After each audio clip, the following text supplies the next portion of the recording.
Good morning, good afternoon, good evening, good night. Wherever and whenever you're listening to this, welcome to today's Town Hall session. We do ride the Town Hall number 28. It is, as always, amazing being your host and being able to tell you what is going on in the world of Bitaxe, of OpenSUSE United, and especially all the members projects that we do have. So, before we dive into any topics, let's give you a quick overview of what we want to talk about quickly today.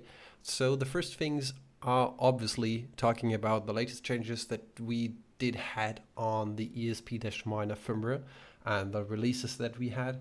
And I also want to talk a little bit about a couple of hiccups, as well as today I want to dive into a couple of new topics that maybe we can talk about, especially if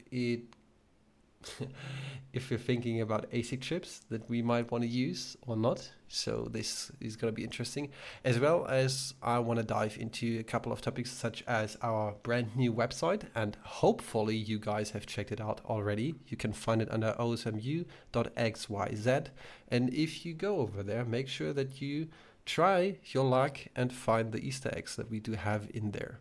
That would be awesome. All right. So let's start with a couple of things on the ESP-minor release. As you have noticed, we had two new releases. We have the version 2.5.0 as well as the version 2.5.1. And probably you guys have seen that we have posted about this in Discord as well as on the X platform. And this is more or less a major update. That's the reason why the second digit is incrementing and not the third one, because there were a couple of changes that were major to the overall functionality of XOS, and I want to quickly talk about what has changed. So the first things obviously are sometimes some smaller typo fixes that we did had, as well as a couple of checks on the PSRAM. So this is some minor fixes and some minor improvements on the backend side. We also do had a couple of improvements on the testing side. For those of you who don't know, we sometimes, a couple of us, not all of us, do write unit tests or tests in general that are good for using before you actually deliver some software. And we had a couple of fixes on this one, which is great for testing stuff before you deliver it. And sometimes, even though you do test it, things can go wrong.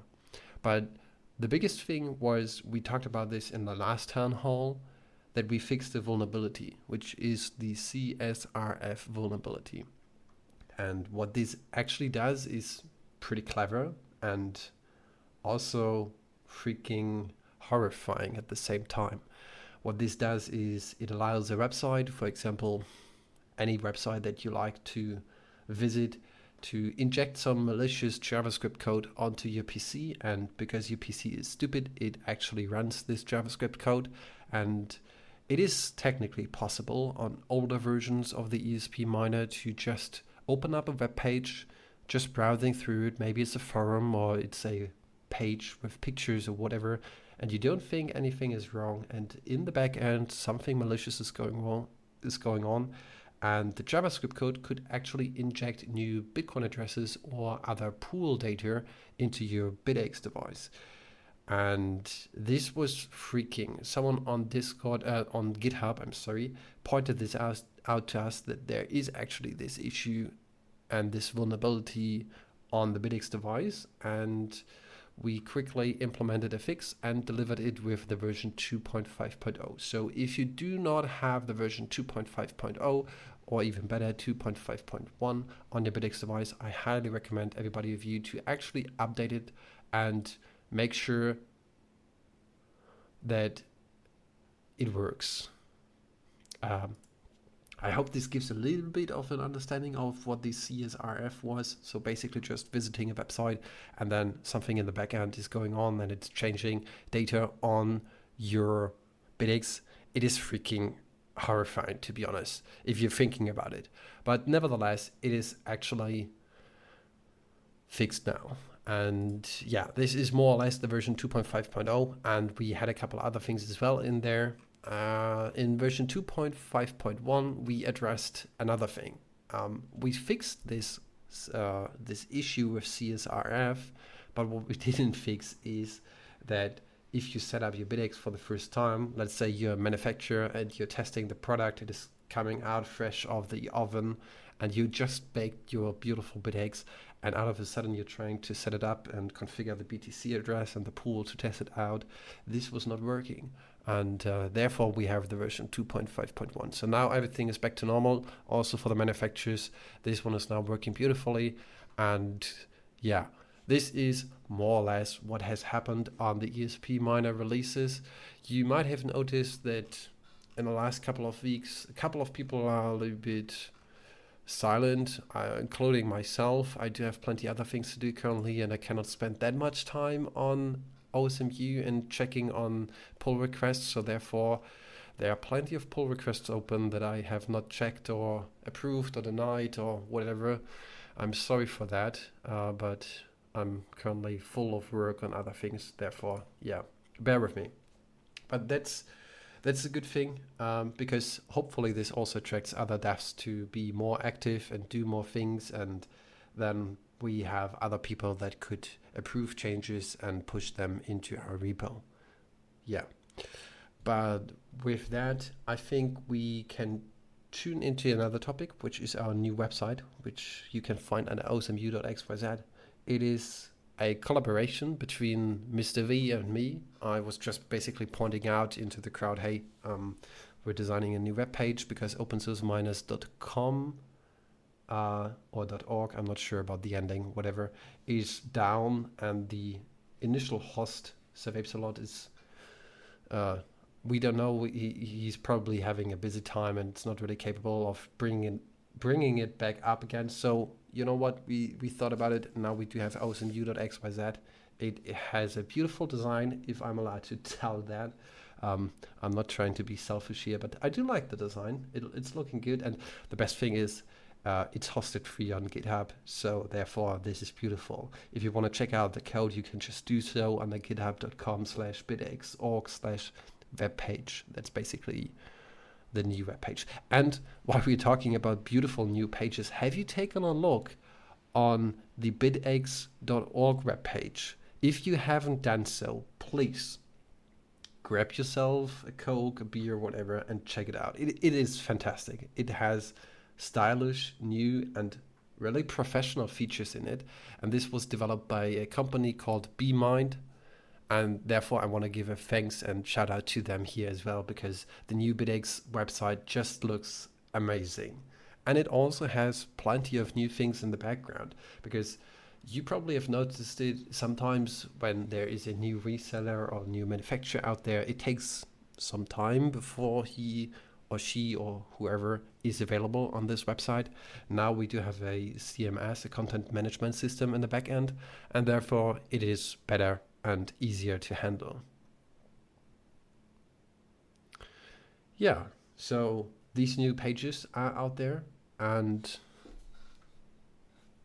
before we dive into other topics, I need to point out here to you guys, the town halls are not just your news channel, hopefully they are on one time, but also your place for bringing up some questions or raising your hand, chilling out here, and just asking things. So if anybody of you in the audience does have any questions, feel free. These town halls are here for you to clarify anything that's going on or that is bugging you.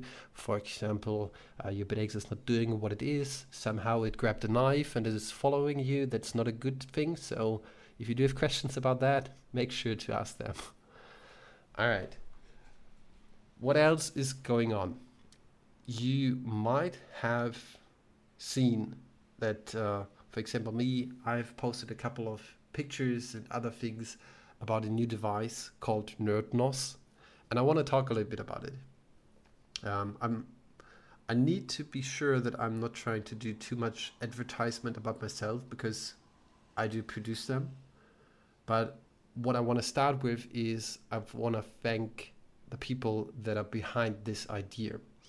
So most of you probably do know BitMaker, who is the inventor or instigator of the Nerd Miner, which is basically just an ESP32 LilyGo display, and with some code on it, you're actually able to run the hashing algorithm for SHA-256 and therefore mine Bitcoin. The hash rate on these devices is usually pretty low, so something between 60 to 80 kilo hashes per second, which is not that much, but it is funny to actually see that it runs on these tiny devices. And therefore, I do think it might be a good idea to use this and create something else with that. For example, you probably do have seen the nerd eggs, which is basically a combination of the Bitaxe and using the screen of the nerd miner, and therefore it's called nerd eggs. Then PMax actually came around with the idea, you know what, I've created the QX, so I'm talking out of his position. So he created the QX, and then he was thinking, well, it's a nice thing, but he actually acknowledged that plenty of people are not that happy with plugging it into another device. And he wants something that's beautiful, so he created the Nerd QX, which is a lovely combination. It is just this amazing thing. You just plug it in, it's standalone, and it gives you this nice new thing of being able to mine with multiple chips and having this beautiful screen. So that's something he created. Alongside with that, other things such as the Nerd Oct eggs, the Nerd QX Plus, the Nerd QX Plus Plus, and who might know what the next naming scheme will be, but currently it's quite funny. He created plenty of products and other people as well. So therefore, these things are coming along. But what is now NerdNOS? So Ben, the creator of Public Pool, had the idea, you know what? These tiny displays are nice. But what we don't actually have is like a pocket size miner. So Ben had the idea of, all right, we need something that we can attach, which is as cheap as possible because we want to get it out to as many people as possible, and is actually capable of a couple gigahashes. So he was thinking about it, and he came up with a design.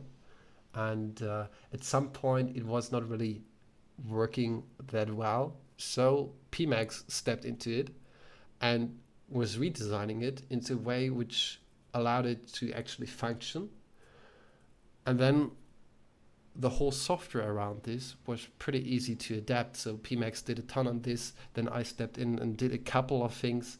And here we are. Now you do have this tiny little PCB that you can just attach on the back side of your node miner and basically upgrade it. And the good thing about it is really not that expensive. I mean, the production of this is rather cheap if you do compare to Bitaxe. And the hash rate, I'd say, is okay. If you're talking about joules per terahash, it's probably not looking that good, but it is a nice thing that you can carry around in your bag, and all you need is just a phone charger because it does not draw that much power. So we're speaking here about 7 to 8-ish watts that it consumes, and it is quite good at handling between 80 to 120 gigahash. This can depend on the chip and on other factors, but usually that is pretty decent on an average size. So for 7 watts, getting that out of there, it is pretty nice, and especially it is tiny. So that's also a nice thing. And I do look forward for this. This is obviously open source as well. You can find this on plenty GitHub repositories. I do have one implementation for the firmware. Then PMax does have the hardware part, and so you can find it out there. It's open source. You can build it yourself. So that's awesome. And I'm really looking forward for new changes and new things that are coming here on OSMU with new devices. For example, we do have the Eco, let me check, Eco Miner. Yeah, that's the name. So we do have, for example, the Eco Miner. I'm not really sure if we have ever talked about this on a town hall. Probably we did, but the Eco Miner is basically a 12 ASIC design utilizing plenty of features that other people have implemented or used and then recombining it into a bigger machine. Also, the project Eco Miner got sponsored, or I don't know, got granted by us. So he received the ASIC chips from us because ASIC chips are expensive, sadly. But hopefully, with Block, I'm praying here a little bit, coming out with their open source ASIC chip, hopefully soon, and Q1 hopefully, I hope that we will see a reduction in the price of ASIC chips, and that producing open source miners like we do is even cheaper, so the customer can get it even cheaper, and then the adoption rises, and then everybody just wants to solo mine, and we can finally clear up these idiots that are going out there and telling you, hey, I do have a pool, and we are decentralized, we are the only one that is good. So yeah, don't trust anybody, don't trust in any regard to anybody, just verify yourself. I mean, it is funny, if you haven't taken a look on X, which is apparently still a thing today. I don't know why. I do prefer Nostr, but we do have sometimes a little bit of bitch fighting over there, which is quite funny. I do see this regular debate between public pool and Ocean, which is quite funny. I do love both, but of course, public pool is the more trusted source to me, because I can verify the code. I can just modify it myself. I can do whatever I want with it. On Ocean you can, because their source code is not open source. You don't actually know that. But it's quite funny to see these fights over there. It's all on a normal basis, I'd say. No bad words are flying around there. But what's quite funny is that there's sometimes this bashing between them. But yeah. Mechanics is pointing out something really important here on the ESP miner and open source factor here, which is true.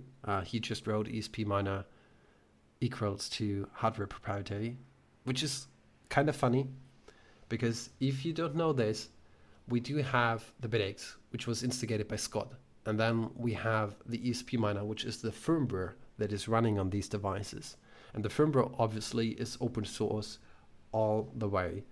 But if you're thinking about the hardware that we're using on it, the hardware is not really that open source. One for sure is the ASIC chip. We just have reversed engineered multiple of these ASIC chips. So therefore, you can argue that we have figured out plenty of information on how to use them and how the lanes actually work, how you can use these pinouts. But of course, we don't know how these chips are actually being manufactured or produced.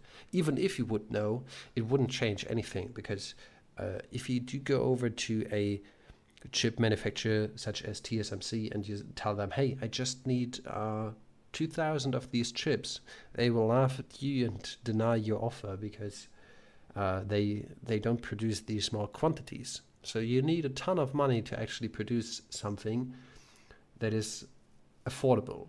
And also, if you're talking about Block here, which we just dropped into this conversation, then you need to be aware of the fact Block is trying to make an open source ASIC, but not everything about them will be open source. And here's the funny part. So you can design your chip, but your designs or your design pattern of this chip needs to follow certain guidelines and rules of your chip manufacturer, in this case a TSMC or other chip manufacturers. And that's the bad story about this. You can try to be as open source as you want, but these companies such as TSMC, they will not allow you to open source these patterns or these rules that you need to apply on your device or on your hardware schematic, if I can tell or say it like that. They will just basically deny that you do open source this, because they tell you, hey, no, you cannot open source this. This is our magic sauce. This is what we have developed. You're not allowed to share this with anybody. So the only thing they can actually do, even if we do call it the open source ASIC chip from Block, it is not really that open source. It is far beyond what everybody else has done. It allows you to actually glimpse into the production, or hopefully also the making of an ASIC chip, but it will not tell you the full story. We will probably see schematics. We will probably also see basic guidelines on how to use these chips, but what we will not see is deep tech and deep down information about how the process of making these chips work. The same applies also to plenty other components. If you're thinking about capacitors, they are not that hard to produce. But if you're thinking, for example, about other chips such as our buck converter, It might be the case that the company behind this back converter is not actually sharing the information on how they are producing that, which is okay. I mean, do we actually fuck around about this topic in this deep conversational style? I do think it is a good approach that Block is trying to do there, but yeah, we are still limited to this proprietary thing that we do have in here. Let's quickly take a look on what's written in the chat. I have my own ASIC design. I make I make them myself. It's just really me calculating through. Yeah, weird robot. That's a funny thing.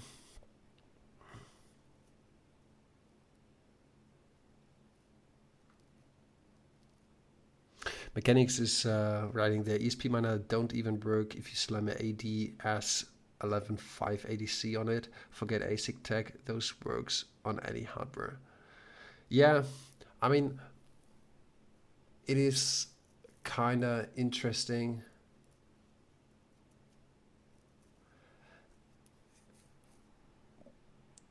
If you do implement software and if you try to be as open as possible, there are a couple of limitations. And if you would start with a deeper conversation on things like that, it is quite interesting. If you try to implement stuff such as a software basis where you can just implement things the way you want. Let's say, for example, you do have one module and you want to apply it to 200 different boards. How do you want to do that? The most stupid way that you could do is you basically slam all the components that you do have and want to utilize into this one software. The best approach these days would be to have it in a modular way, like you have one basis and then it can adapt to multiple other things. So we are kind of limited on the things that we can do because we have not used the fully approach of using modular stylish themes on the ESP miner repository on firmware, but we're working our way into that. Currently, it is a little bit restricted on the hardware that you can actually use with ESP miner, but to be honest, we never really intended to use ESP miner to work on anything else besides an ESP32 because it is called ESP miner and therefore it does work on an ESP32S3 in this regard. And it also works with multiple chips.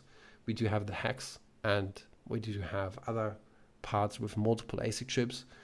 You've seen other implementations such as the NerdX ESP miner, which is a modified version of the ESP miner repository to adapt to a modular basis, and therefore it does work with other hardware, such as I pointed out the NerdX or the NerdQX or any other of these NerdX variants. So this is really a good thing.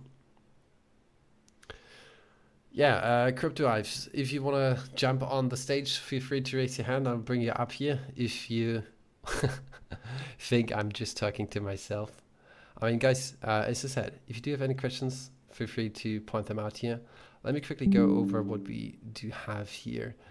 For TSMC, you need 20 to 40 million just to get them looking at your ASIC product. Then you use their IP, which is completely prop. Even Bitmain can't open source the ASIC if they want it. Yeah, that's the thing, developer algo. Thanks for sharing that. I mean, as we pointed out, you need a ton of money to actually start producing them. Then you don't even know if your product is actually that good because you don't really have tested it in higher quantities. And these manufacturers such as TSMC, they tell you, hey, even if you want to open source your design, you can just open source the parts that you developed on your own. Everything else that is baked into our process, you cannot open source this. So, yeah. It is kind of funny.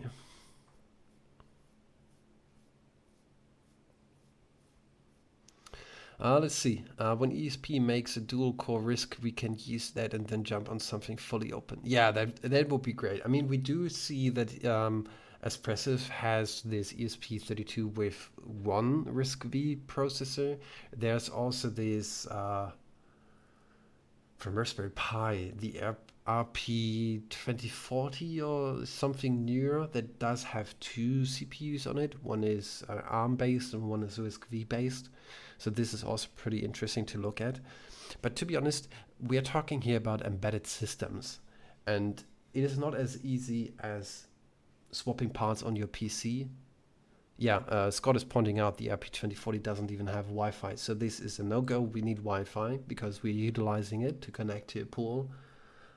But I'm just trying to point out here, we also do have seen a couple of people requesting that we do implement Ethernet into the ESP miner, which is totally possible from the perspective of what you can do.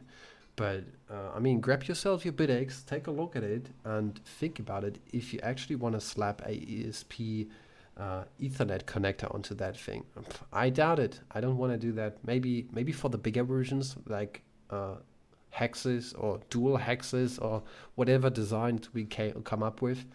Or if you still want to do it on your Bitaxe, why don't you just try to produce one? I mean, the world, or the sky is the limit. There are plenty of information about there, how to implement something like Ethernet onto an ESP32. I'm not into the hardware part, so I cannot really talk about that much when it comes to hardware. But from the software part, I was taking a look into it. I don't know.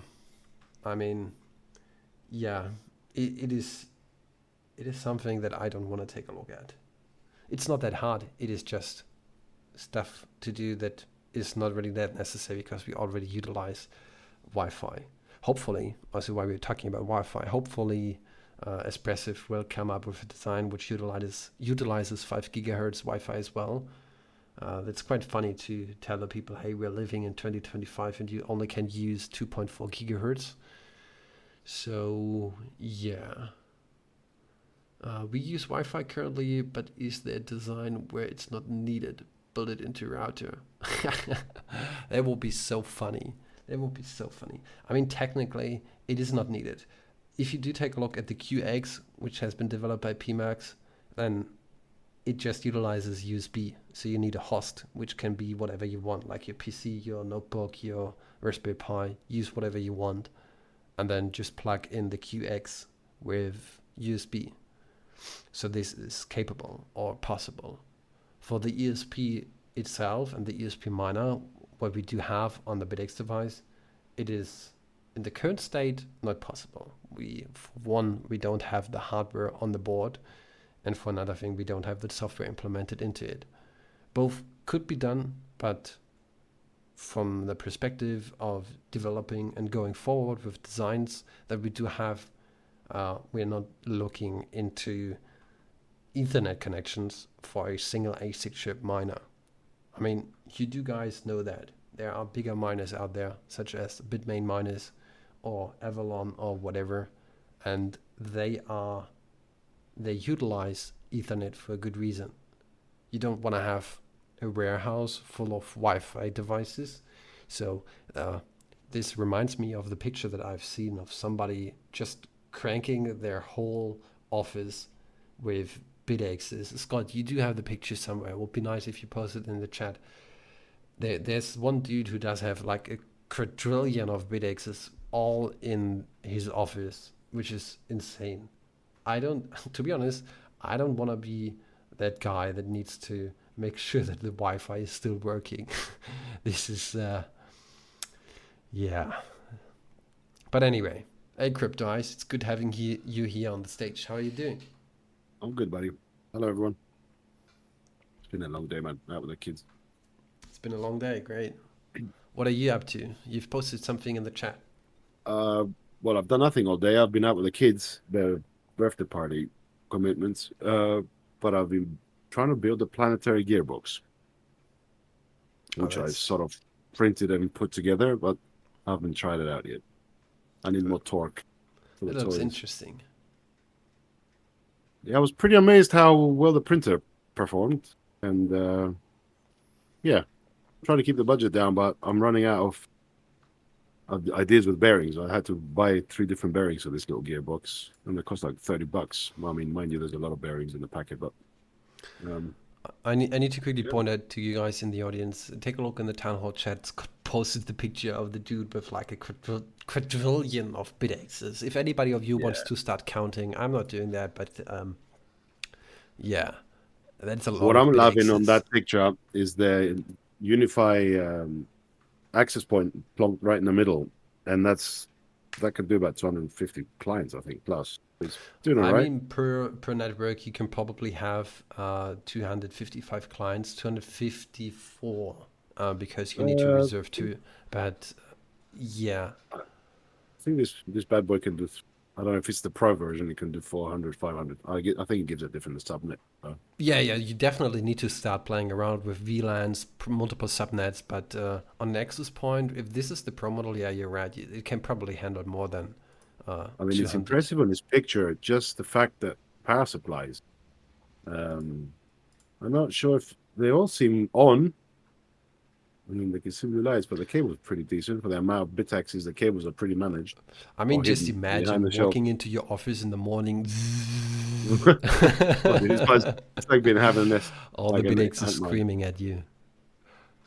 That looks Well, funny. it's got the big fan on the left, so it must be trying to move some air. Oh yeah, yeah, definitely. Or this is somewhere in Russia. Somebody is trying to steal some electricity. Well, either Who way, the guy's knows? passionate in his own way. It's lovely, the such commitment. And the thing is, every single one is a Noctua updated fan. It's not just a Noctua fans. It's, We do have a question in the chat from Skyner, whatever. I hope I do pronounce this correct. Any ability to make it play nicer with PyASIC or some way to be able to control the bitrate with Home Assistant, not just see its info, but change hash rate, pause hashing, etc. If one were to use them as a small heat score in areas. just Um, so sources, for shall I say. so for Mhm. one thing, as Scott pointed out, BitX works fine with PyASIC. If I'm not mistaken about PyASIC is just a overview thing and not really there to control your miners. Please correct me if I'm wrong about that. The Piasic is a guy on GitHub. I can't remember his name. It might be German. He's written a nice code that controls. It's the. He's But actually can done you it for can the you actually Bitax. change your miner? Like if you do have a You Bitmain it and depends on the miner. miner and the card. On the brains on some of the cards, you can actually mess with the power. You can pull a sliding bar. Ah, interesting. I'm happy to share. I think I'm running it on my home assistant. So as far as I know, and as far as Scott knows, as he pointed out, it is working well with PyASIC. But this actually brings me to a topic. We had recently a little bit of discussion on GitHub about changing the API, and this will probably happen in the next couple of months. And with that, we'll also try to implement a versioned API to make it more obvious what's going on, and also to make it obvious to manufacturers or producers of things such as PyASIC or other things that hey, there's a major change in the API. Make sure to update your stuff. So this is something that's in the planning and in the making. So it's not happening tomorrow, but in the next couple of months to give it a good time perspective. Have you looked up your PyASIC crypto? I have. Hang on. It's yeah. I'll share the screen. This one. It's running my ant miners at the moment. As an overview. I've got the Bitax on there. So if I'm not mistaken, it's sad that I don't see him here in the audience. If you do run Umbrel, I'm not sure if he has released it on Start 9 so far, but if you do run Umbrel, there's an app. Well, what's the name of the app from BMind? Scott, do you know that? Because Derek from BMind, he released an app that you can... Pluto, thanks. I'm sorry. So there's this app called Pluto, which you can also run in a Docker container, if I'm not mistaken. It is a control mechanism that you can just have. It's one website, and then you can control your entire fleet of BitAxes. I'm not sure if he has implemented other devices such as BitAxes in there yet, but it's a nice thing to have, and it looks pretty good. I've not taken a look on it because I don't run Umbrel out of personal preferences, and I don't like Umbrel.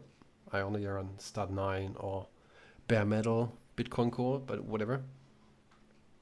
But what I've seen of it and what I've heard from the people that used it and from him, the developer as well, it works nicely with a Bitaxe device, so therefore this should be a way to manage your Bitaxes. And of course, we do have Swarm implemented into Bitaxes. I'm going to post a link from the guy's, it's Hashminer, this guy. Mm-hmm. He's the one that's done the PASIC thing. This I is the spoke best to him a name couple of months GitHub. ago, Schnitzel. and he added the S21 to it.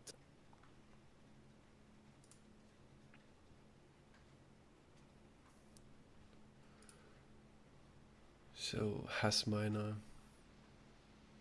Obviously, you've got your integration on Home Assistant that you made for us. Remember, you made me one ages ago. This was ages ago. This was the first time for me actually play around with Home Assistant. Yeah, but I still use it on my Supra. Still sitting there. It doesn't allow you to do anything. You can only check the hash rate and the temperature. That's it. Yeah, model, hash rate, power, best difficulty, and temperature. Yeah, I mean, I'm still a little bit clueless when it comes to Home Assistant.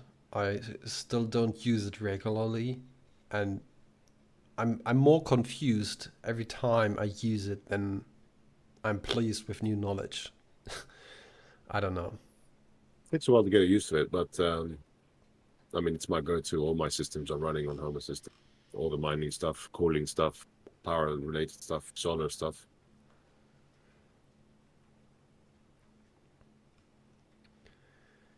So Hasminer, there's also PyMiner.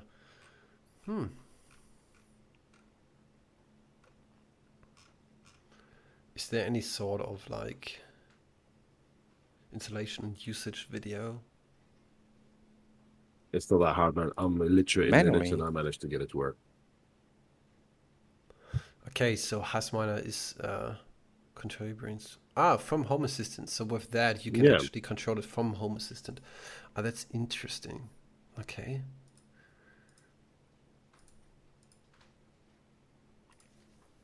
But yeah, anyway, apart from that. There you go. It says it supports Bitaxe halfway down the list. Yeah. It does use camel case, so that's, yeah. So many people are still using camel cases on Bitaxe. I mean, I myself are a bad example because I did it in 2023 as well, a couple days, until Scott told me, hey, you're stupid, don't use camel cases.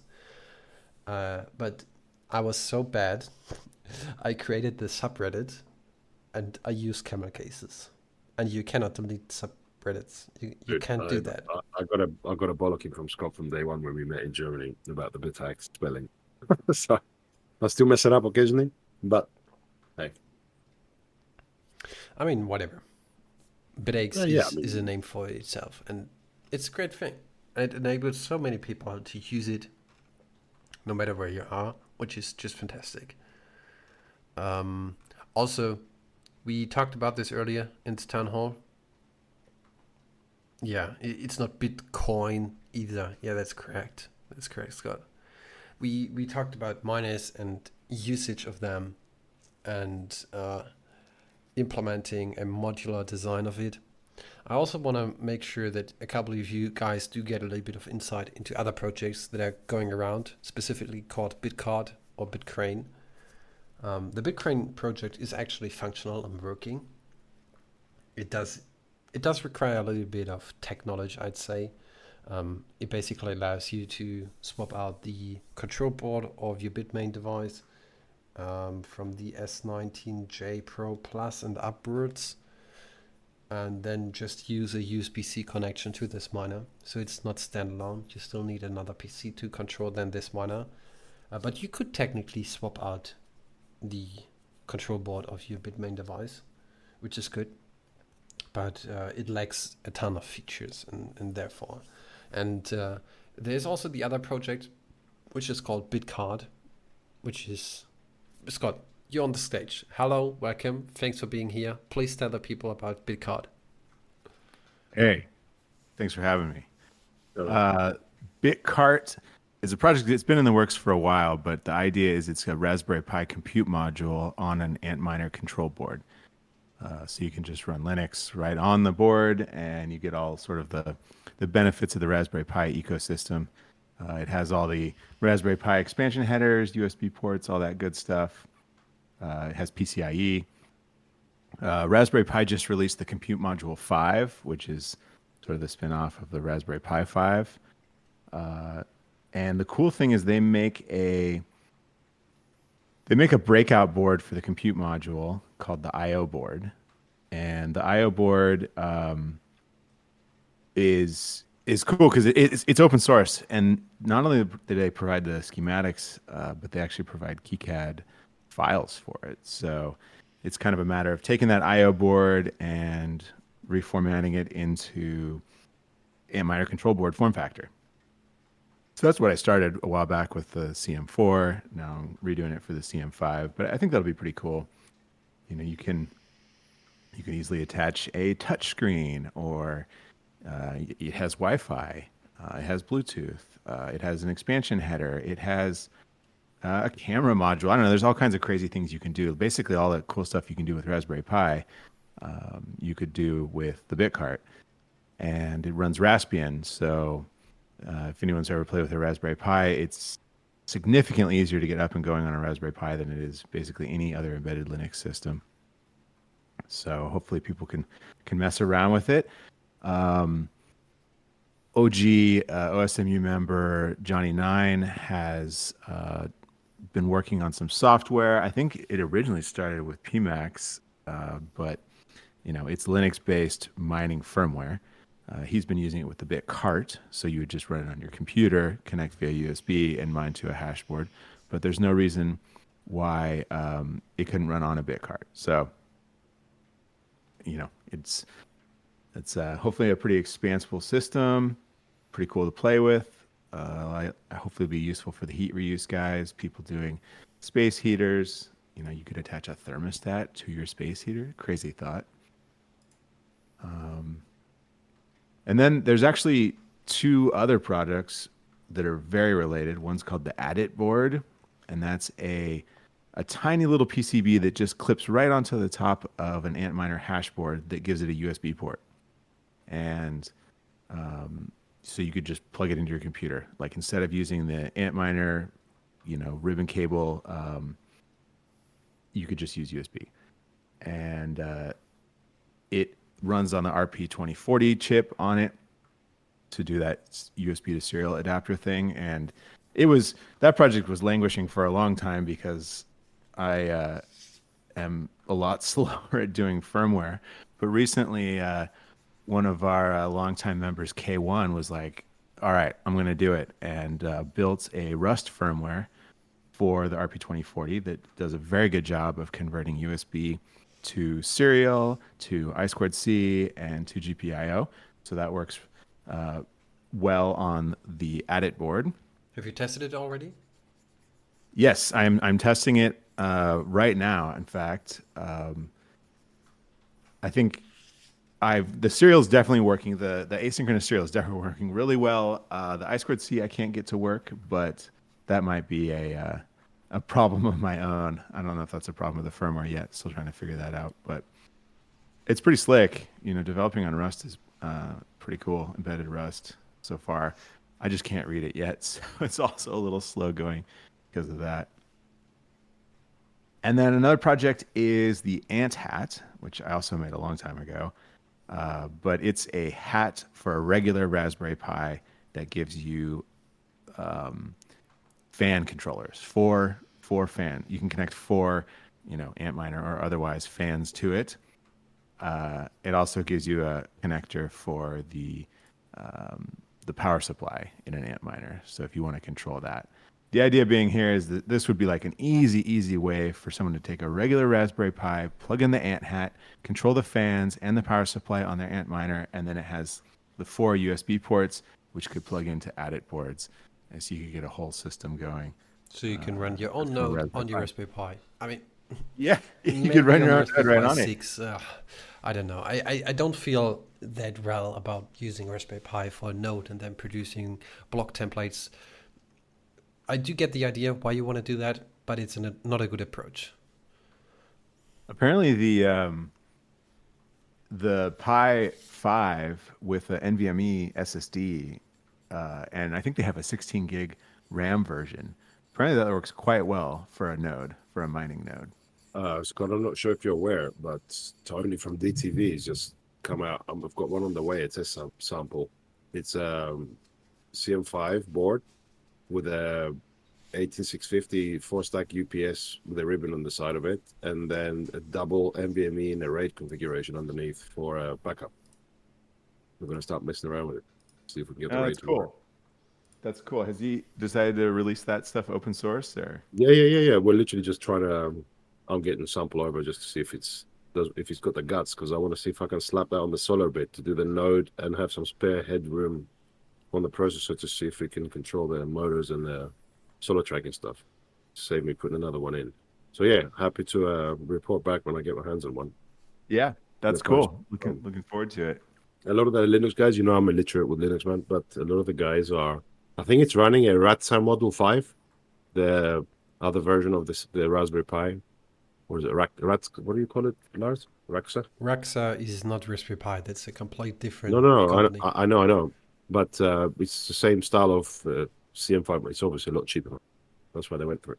But some of the Linux distros have issues with doing NVMe stuff, like a RAID, natural RAID or whatever it's called. I was speaking to Marstech the other day, and he was going on about some, I don't know, your lingo about VMs and all this kind of stuff. And I was like, okay, I'll leave that to the pros. Let me get the hardware, and then you guys can have a go at the software. I mean, that's one of the things RAID's cool.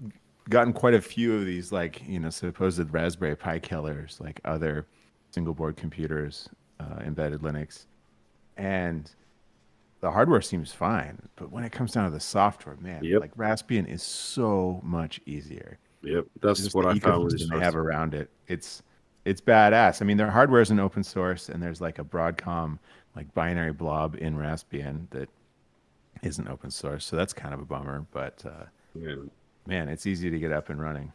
Well, this is the problem I had with Tony's first board. He sent me one last year, which was a single NVMe underneath.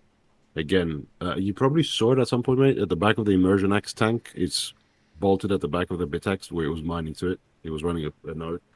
And I had terrible trouble trying to get the Raxa chips to install any sort of Linux on it. There was only a handful of images of distros that would actually work. So you're very right about the software side.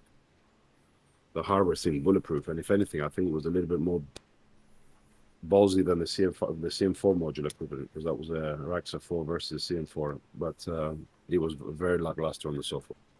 I mean, for someone like me that's a noob, it was pretty much a travesty trying to get it to work. Yeah, apparently it's not that easy to actually get into all these different things, as we also discussed this a little bit earlier. Like, trying to adapt firmware to multiple different hardware is not that easy, especially in projects such as the Bitaxe. Jeez, man, it's not easy for you guys that know what you're doing. It's weekly that we do get this request. Hey, just build it modular. Yeah. We definitely need to do that, but it's the goal. So we'll see. Yeah, people don't give the firmware credit as it deserves. I mean, I'm illiterate on the subject, and I dove in and opened all the pages, and I was like, oh my God, just closed it and just said, forget it. Yeah, that's the thing. So if anybody in the audience or who's listening to this later on, if you are a dev and you want to contribute a little bit to open source stuff, feel free to do so. We happily invite you. We need more devs. Scott, whilst you're on the line, do you fancy touching base on the GT progress, or more specific on some power specs, if you have any? Yeah, the GT it stands for Gamma Turbo. It's a dual 1370 Bitaxe that we're working on. Thanks to Ben, I've got one on my desk right now, but it's early stages. I haven't powered it up. It needs firmware support. So I don't have any power numbers for you. just trying to do that sort of initial bring up right now. Okay. Okay. But you said you did mention you're planning a 12-volt rail. Is that correct? Yeah, it's going to be 12-volt input. Okay. We've switched the Fantastic. power Well, that's good connector enough for to now, it. man. 12 volts and rough guess would be double Bitaxe, I would say, on a 12-volt rail if they're equivalent chips. Yeah, I mean For rough it should numbers. use basically twice as much power as a regular gamma. So Okay.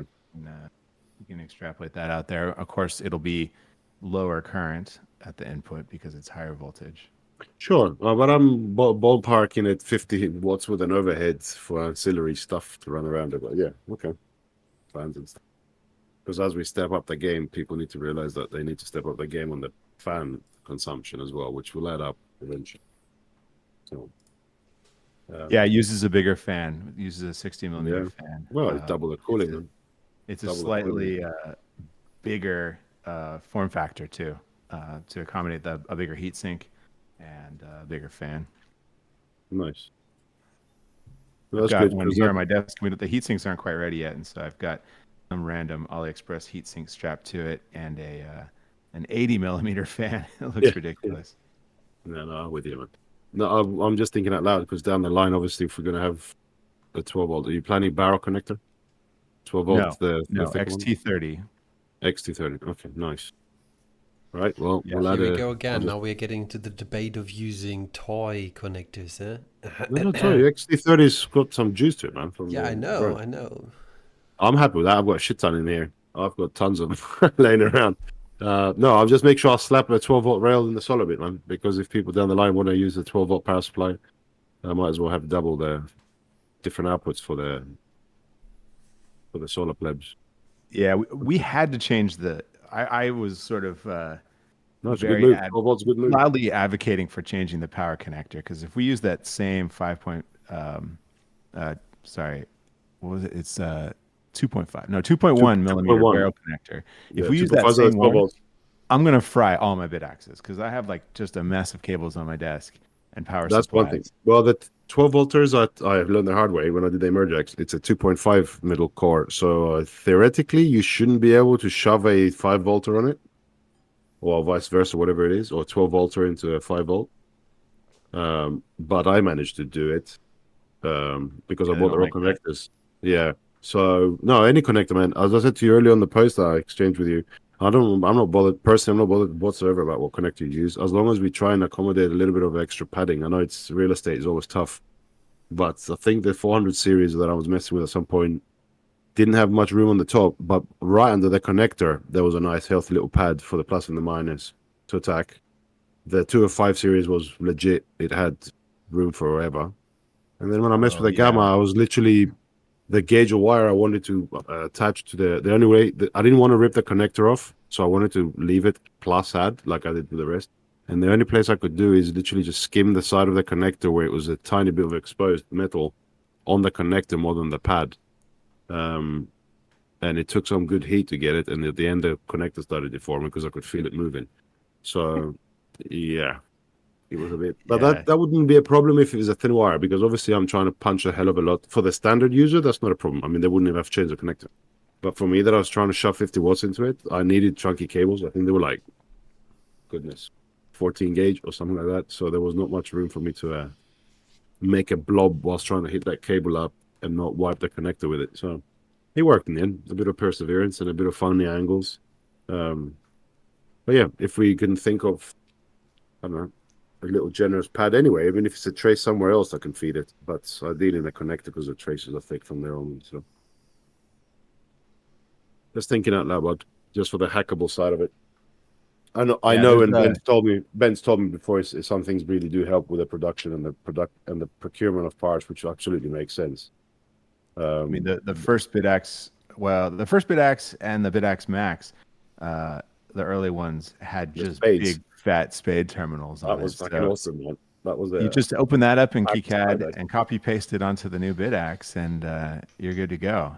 Yep. I think I liked those. I mean, it was nice for testing because those connectors are really easy to make yourself. They're super cheap, but yeah, I think most people are going to frown if they see that on their Bitaxe. No, totally agree. That's why I wasn't saying I was paid maybe just the pads so I can because on the first version of the 200s, I hid the cables at the back of the board really nice and neat.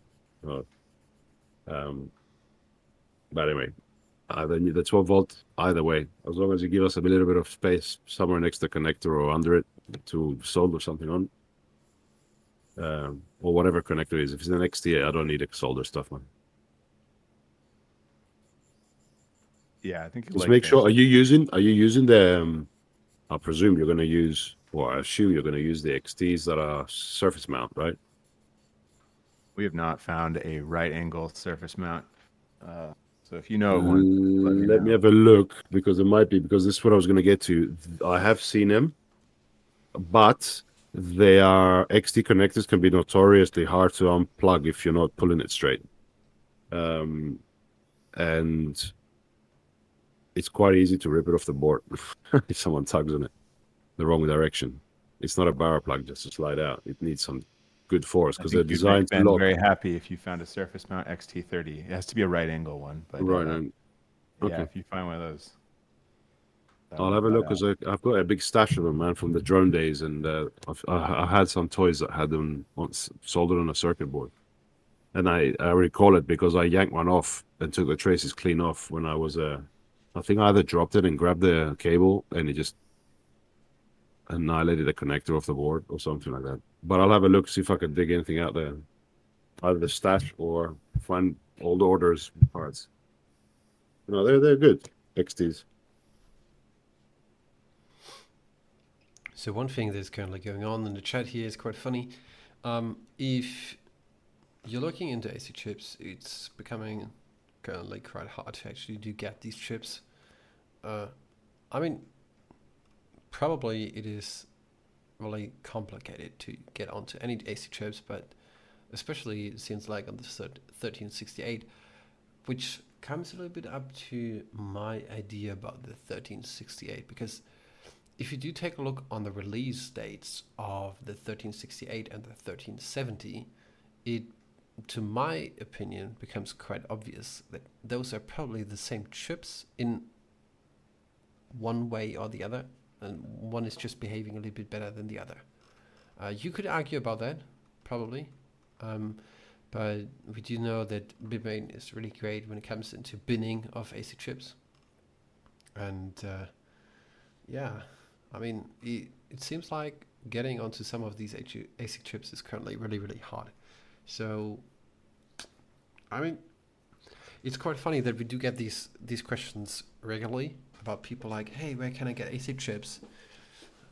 I mean, yeah, Google is one step away of searching for stuff. And on the other hand, I don't know. I don't use these new chips, but I guess a couple of manufacturers are out there or resellers that are selling them.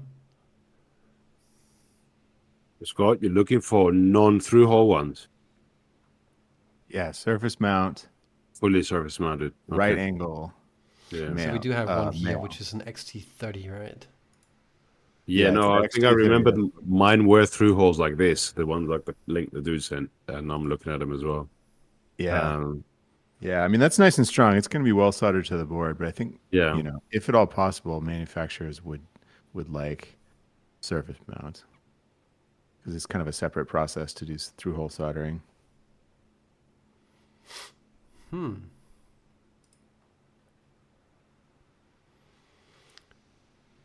It's interesting. Where are you going to plug this connector in your mind? The same location as where it is on the Bitaxe? One thing you should be aware of these things is the cables are quite chunky.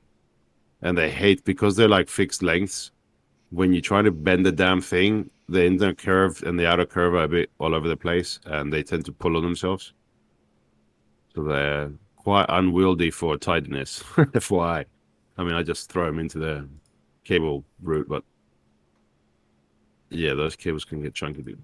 Yeah, and it's like well attached. Just playing with this one I have here, you know, it is a lot harder to plug in and out than the barrel connector. Oh, for sure, dude. But the benefit is that it's a lot lower resistance connection. So I think they're what the hell is my thing running? I think it was 60 amps at 24 volts, something like that.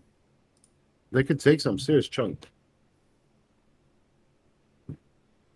Yeah, that's what the 30 is. 30 amps. Yeah.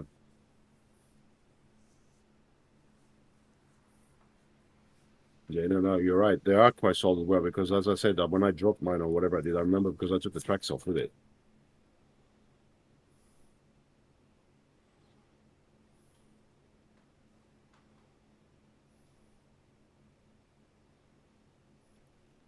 All right. Let's see. Do we have any questions from the audience that are coming up here? I do see plenty of posts about XT30 or XT60 connectors, as well as some USB-C power delivery units. If you guys do have a couple of questions, feel free to ask them. And as well, for everybody who's tuning in later today, if you're not aware about our Discord server, make sure to check it out at discord.gg/osmu. You will find there as many information as possible about all these projects that are up here. So make sure to join into that and become a member of Open Source Miners United. I have a question. Yeah. Not how, but are we having any thoughts about the BAP connector or any implementation within, like, remember what I told you about the other day about the solar stuff sending data back? So, okay, Scott, just to bring up here's the speed. thing. Yeah, I do know where this is going. Here's the thing. We do have the BIP, which stands for Bitaxe Accessory Port. And the original idea about this was that we do have one port that we can utilize with multiple different modules. For example, I don't know, another display or External interface. external Whatever, stuff. Yeah. So it is there, and the first implementation where it was brought to a board was probably on the 402. Yeah. So Yeah, but that was on a hardware level. My question that I was dropping the penny to you the other day was, are we at any point soonish I'm going to be getting able there. to have in the software something we can see the traffic coming through that port? Yeah, I'm coming there. So the first implementation that we had on the hardware level was on the 4.2, and the funny thing was there that we messed up a little bit of routing. So if you do have a 4.2, and we would develop anything for the BAP so that you can utilize it, it will probably not work on the 4.2. Scott, please correct me if I'm wrong, but I do think the wiring on the 4.2 was wrong, and then we fixed it on newer versions. The BAP wiring? Yeah. Was it? I think the first one that we did release with the BAP was Isn't the Duncan other using way it for the around. BTL already? No, so currently We on the need to double BAP check that, man. port, so currently on the BAP port, the BAP plugs are basically connected to a couple GPIO pins on the ESP32, and at the moment they're doing nothing because we have not yet implemented anything onto them. Well, do I need to put a pull request in, or can we do something basic as have like a serial window tab the same way as we have our RESP logs? Could we have a terminal window? I mean, Just a good thing to start with would be to create an issue in GitHub so that we do have it on our track, and then when there's time, people can develop it. okay. I think Because I have an issue where I kind of laid out my idea for how the BAP protocol should work. Yeah, we've I talked think, about this. yeah, I mean, I think it would be pretty awesome to have it be, a serial protocol that works a lot like the NMEA strings that GPS modules use. yeah, It's like a ASCII format. It's pretty short and simple. Kind of just has commas separating it, but you kind of do like a subscribe thing where you send a command. The accessory would send a command saying like, I want you to send me these metrics on this schedule. Basically like every second send me the ASIC temperature or whatever, and it's sort of configurable in that way, and it responds with these NMEA strings. It's exactly how GPS modules work. If you've ever like incorporated one of those into a product, you could probably just go copy paste a library to parse those, and then it's just like at a set baud rate, and you kind of tell the Bitaxe what information you're interested in getting. You can send back things like restart or change the pool address or something along those well, lines. this is what I was Thinking about a big red button next to your Bitaxe that you just press to restart it. Yeah, there you go. I was Or in this thinking case, more. a touch screen, like the Bitaxe Touch. I think Ben C98 has been looking into this. Scott, I was more thinking down the line of at some point I want to start messing around with. Remember what we originally discussed, the day miner, where we adapt the firmware hash rate based on power available. Yeah, Um, yeah, that's so I I'd feel love I'm to at do the stage where with the solar bit development now, I maybe we haven't got function at the moment, but at least if we could start having a terminal window somehow in the Bitax, the dev mode kind of thing, where we could start sending. Because at the moment, even if we decide before we settle on a protocol, obviously we need to figure out how the Bitax is going to react from a command it receives, both sending to a response, as you said, but also say I call and say, okay, what's your, I don't know what information I might need from the solar side. If anything, it'll be the other way around and say, right, listen, we're losing power, do something about it, or lower your hash rate. So one thing is actually the comms between external units and the core of the Bitax, and then also does that comms are those comms going to talk to the API and tell it to do something, or we're going to have a dedicated channel that we've authenticated through? I think at that point we're getting quite advanced on how you guys figure out the software. But I was thinking at this early, very early R&D stages to have a way for someone like me. I can't see. Say I connect to the back port now and the hardware's there. If I say, for example, I'm sending something from the solar bit because I'm testing sun's out, send whatever, send the instruction sun's out. I don't know, something down the serial at this stage, just to get the other thing to start sending commands based on different settings. I can't see if anything arrived at the Bitax, whether I'm having, I don't know, typical hardware guy. Am I having too much noise next to the solar charger and the data's never arriving down the UART connection? Because I've had that before on my big solar stuff. Is it because the Bitax is too busy doing hashing and sending out new work, and he hadn't had a chance, and it skipped the beat and it missed the comms on the ESP, that kind of stuff. So we don't have any eyes on what the backport is doing from a XOS perspective or a terminal perspective, whatever. Does that make sense?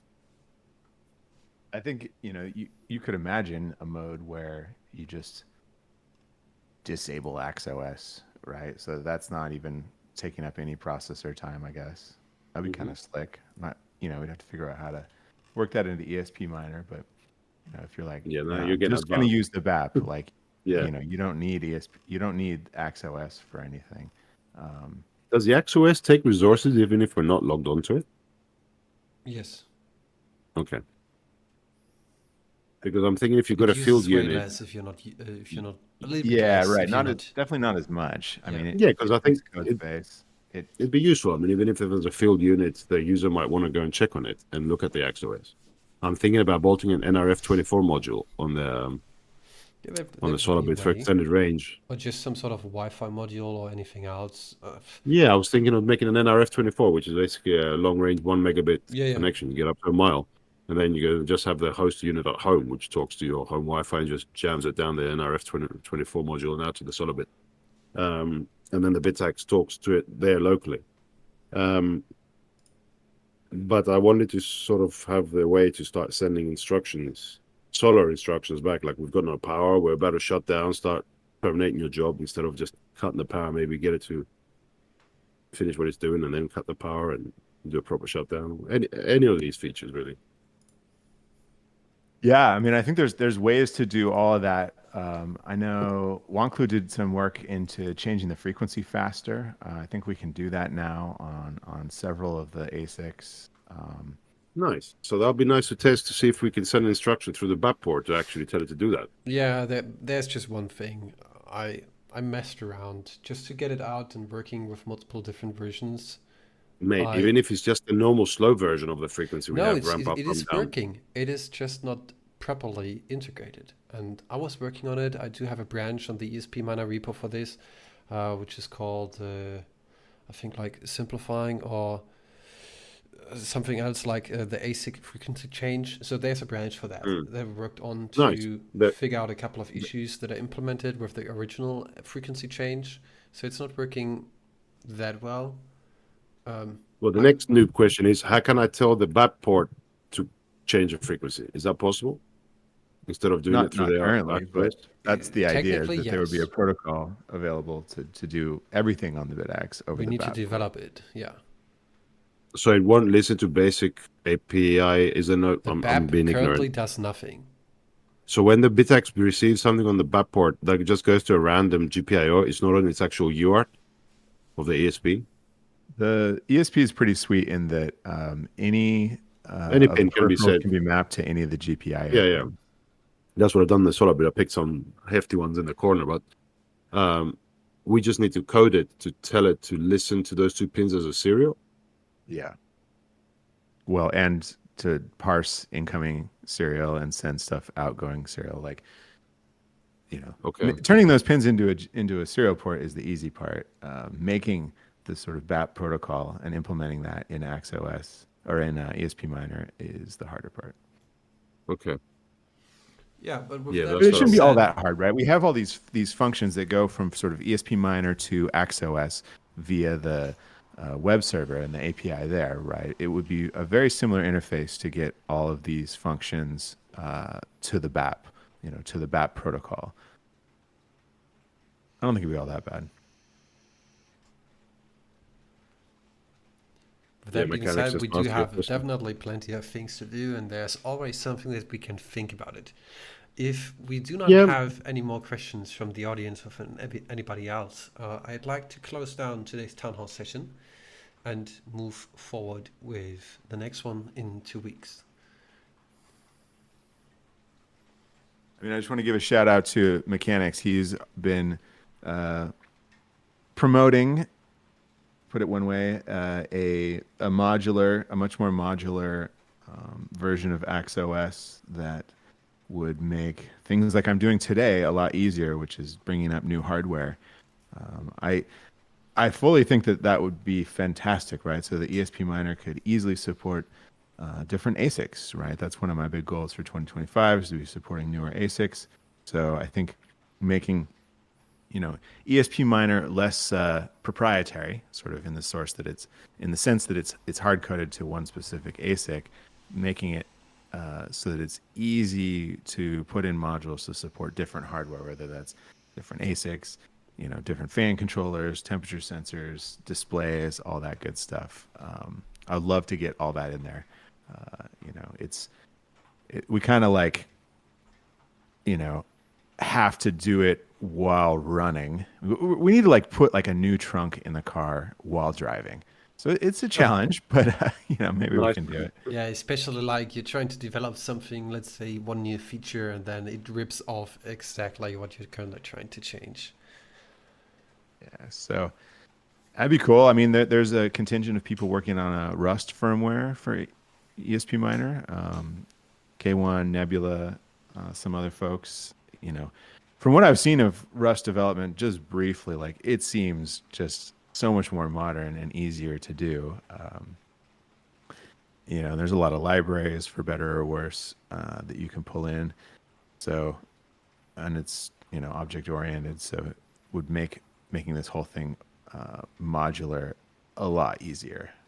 One of the things that really kind of hinders making this as modular as I would like is it being in C, which is not object oriented, and so it's kind of a hack to do what we want to do. But I think we'll get there. I think we'll get there. I would certainly love to see it. We'll definitely get there, but it will take time. As you pointed out, it's like putting a new trunk in a driving car. It takes time and it takes patience.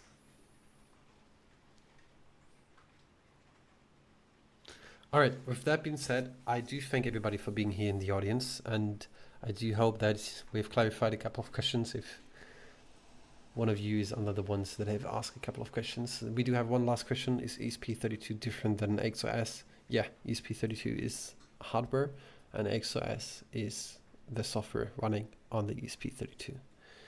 So with that, I do thank everybody for tuning in here and listening to this. Everybody who's listening to this later on the podcast, on YouTube or somewhere else, thanks for tuning in. Until then, see you in 2 weeks. you later, everyone. Thank you. Bye.